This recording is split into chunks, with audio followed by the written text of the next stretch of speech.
Hello everyone. I hope आप सभी अच्छे होंगे। आज हम ग्रेविटी चैप्टर का क्वेश्चन नंबर 18 करने जा रहे हैं। क्वेश्चन पढ़ते हैं पहले, फिर इसको सॉल्व करेंगे। क्वेश्चन में लिखा हुआ है, ऊर्ध्वाधर दिशा में ऊपर की ओर फेंकी गई एक गेंद 6 सेकंड पश्चात फेंकने वाले के पास लौट आती है।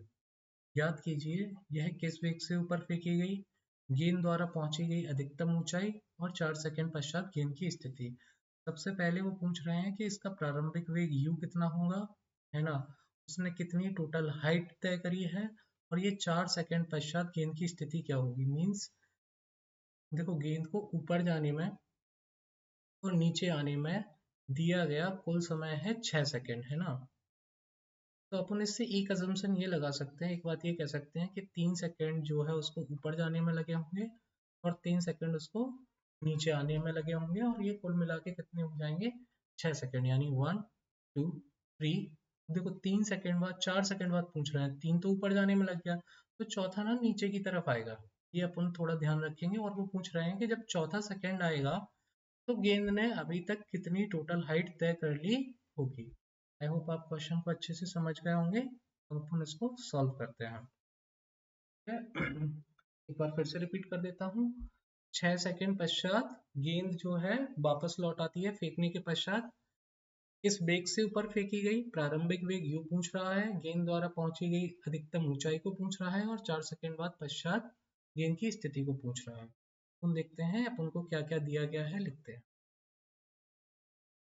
दिया गया है ना, क्या क्या गिवन है अपन को। एक मिनट चाहिए।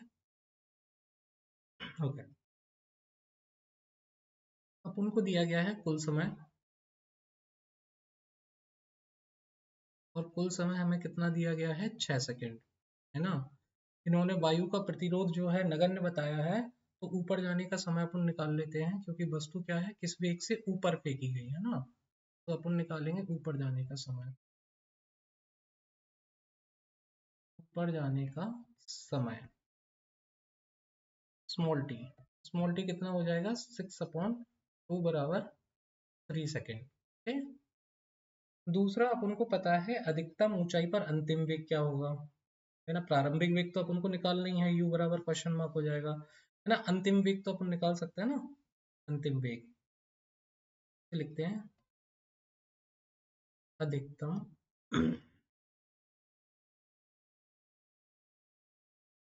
ऊंचाई पर अंतिम वेग v बराबर कितना होगा, कैस करो, 0 मीटर पर सेकेंड। ऊपर जाने के बाद बॉल थोड़ी देर के लिए वहां पे रुकेगी ना, जैसे ऊपर गई बॉल और थोड़ी देर के लिए यहाँ पे रुकेगी, अभी तो नीचे आएगी, जब रुकेगी उसी समय उसका अंतिम वेग कितना हो जाएगा, 0 हो जाएगा, है ना। तो ऐसे लिख भी सकते हैं कि क्षण भर के लिए गेंद रुकती है, क्षण भर के लिए गेंद रुकती है।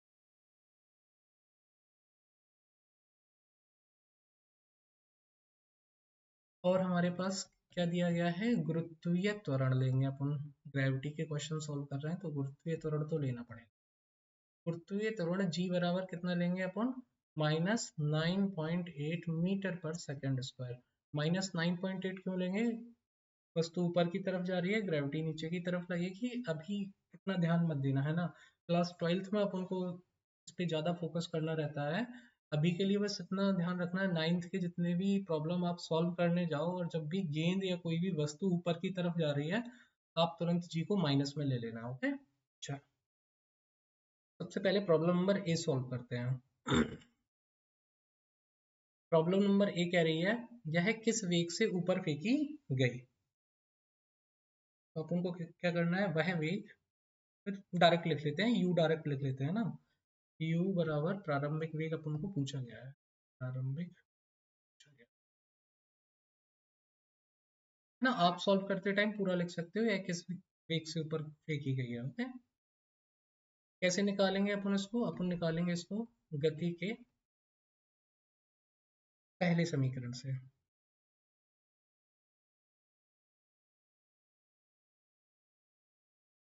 गति का पहला समीकरण क्या कहता है, v बराबर u प्लस AT की जगह अपन क्या लिखते हैं, इसमें ग्रेविटी का क्वेश्चन सॉल्व करने जा रहे हैं, GT। V बराबर कितना दिया गया है, 0। U अपन को ज्ञात करना है, प्लस ग्रेविटी है -9.8 और उसको ऊपर जाने में लगा समय है 3 सेकंड, है ना। अपना टोटल 6 है, मतलब ऊपर जाने का समय, नीचे जाने का समय कितना है, टोटल 6 है, तो ऊपर जाने का समय कितना लेंगे अपन, 3 लेंगे, है ना। 0 बराबर U, ये माइनस में हो जाएगा, ये निकल के आएगा 24 की 4 हासिल लगी 2 और 27 और 27 और 2 29, 29.4। ये माइनस का है, इधर से आएगा प्लस का हो जाएगा। U बराबर अपन लिख सकते हैं 29.4 मीटर पर सेकेंड। ये तो अपना प्रारंभिक वेग निकल के आ गया। आप लिख सकते हो गेंद जो है, गेंद 29.4 मीटर पर सेकेंड वेग से ऊपर फेंकी गई।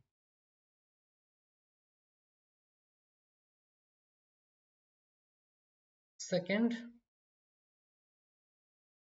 कौन लेते हैं, प्रॉब्लम नंबर बी को।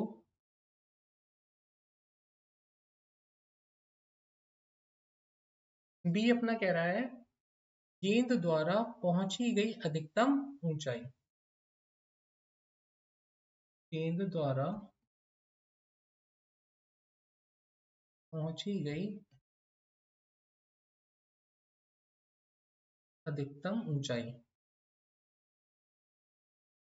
अच्छा, अधिकतम ऊंचाई के लिए अपन क्या करते हैं, गति के कौन से समीकरण का प्रयोग करते हैं, गति के दूसरे समीकरण का प्रयोग करते हैं ना, हाइट निकालने के लिए। तो अपना गति का दूसरा समीकरण क्या कहता है, s बराबर ut plus 1/t 1/2 gt square. Values put करेंगे, s या h बराबर, कहीं कहीं पे s लिख दो, कोई बात नहीं है, h लिखना हो तुम h लिख सकते हो ना, हाइट निकालने के लिए अपन कर रहे हैं। वहां विस्थापन लेते हैं, यहाँ हाइट लेते हैं, एक ही बात है ना। मैं इसको मिटा के h ही कर देता हूँ, अधिकतम ऊंचाई के लिए मैं h लिख देता हूँ।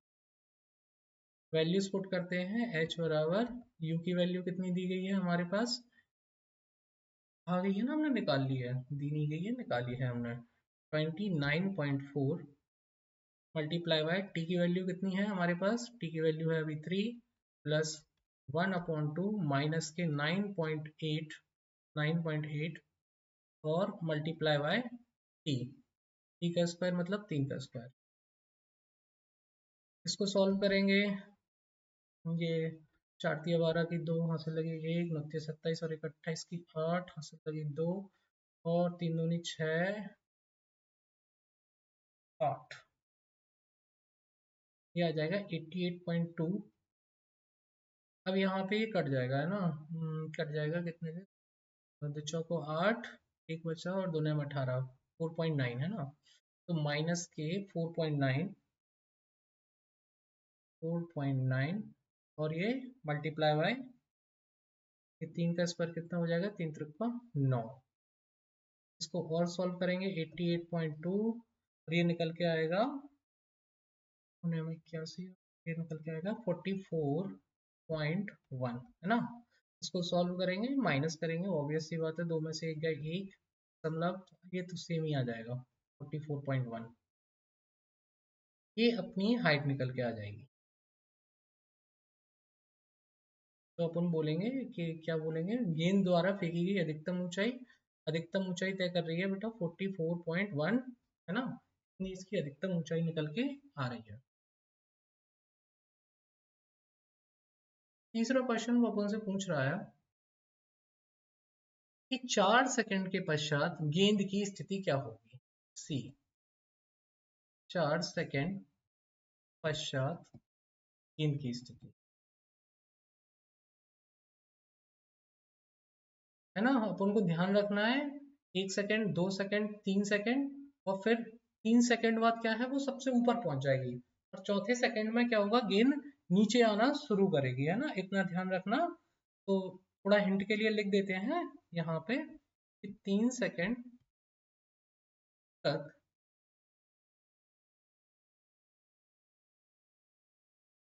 अधिकतम ऊंचाई, और यहाँ पे क्या होगा, 4 सेकंड बाद गेंद क्या है, नीचे की तरफ चलना प्रारंभ करेगी। चलो बस इतना ध्यान रखना है। और सिमिलर उन्होंने बोला है कि स्थिति, स्थिति मतलब क्या, हाइट निकालना है, उसको हाइट भी लिख सकते हो, उसको विस्थापन भी लिख सकते हो, कोई दिक्कत नहीं है ना।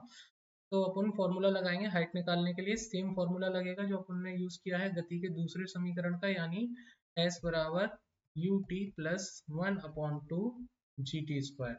बस वैल्यू चेंज हो जाएगी थोड़ी सी। अपन को u की वैल्यू पता है, u की वैल्यू अपने पास कितनी निकल के आई है, 29.4 निकल के आई है, इंटू t यहाँ पे कितना है, 3 सेकंड की जगह 4 सेकंड है, प्लस 1/2 माइनस का 9.8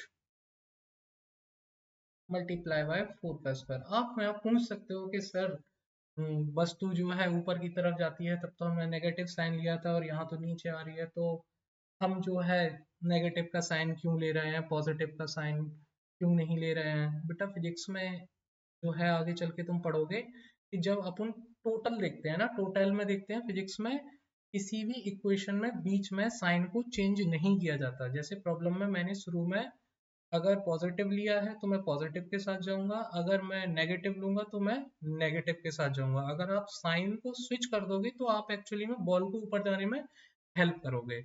आप आगे चल के पढ़ोगे कि ऐसा नहीं करते हैं अपन, लेकिन अभी के लिए अपन ध्यान रखेंगे इसको, है ना। चिन्ह पर पार्टी के नियम है, पढ़ेंगे किसी दिन। ओके, इसको सॉल्व करेंगे, ये निकल के आएगा 117.6। सिमिलर ये माइनस में ये कट जाएगा, अपन पहले काट चुके हैं, ये कितना हो जाता है 4.9, और ये 4 का स्क्वायर कितना हो जाएगा 16। 117.6 माइनस ये निकल के आएगा 78.4, तो माइनस करेंगे और टोटल हाइट निकल के आ जाएगी 39.2 मीटर, है ना। 4 सेकंड बाद जो है कितनी हाइट तय की उसने, 39.4। तो अपन मतलब ऐसे समझ लो कि कोई वस्तु थी जो जा रही है ऊपर की तरफ, कोई वस्तु है जो ऊपर की तरफ जा रही थी, मान के चलो अपने प्रॉब्लम का पूरा सॉल्यूशन निकल आएगा। मैंने गेंद को यहाँ से फेंका हुआ है, नीचे से फेंका हुआ है, ठीक है। उसने टोटल हाइट तय की थी कितनी, 29.4, जो अपन ने पहले निकाला, है ना। 3 सेकंड मान के चलो, 1 सेकंड, 2 सेकंड और 3 सेकंड, यहाँ पे 3 सेकंड हुए फर्स्ट सेकंड, और यहाँ से इसका कितना प्रारंभ हो जाएगा, 3 के बाद निकल के आएगा यहाँ पे 4, यहाँ पे 5, नीचे की तरफ 6। 4 सेकंड बाद उसने हाइट पूछी है, 4 सेकंड बाद अपन ने हाइट निकाली है 39.2 मीटर। आई होप आप सब समझ गए होंगे। Thank you so much, you can leave now.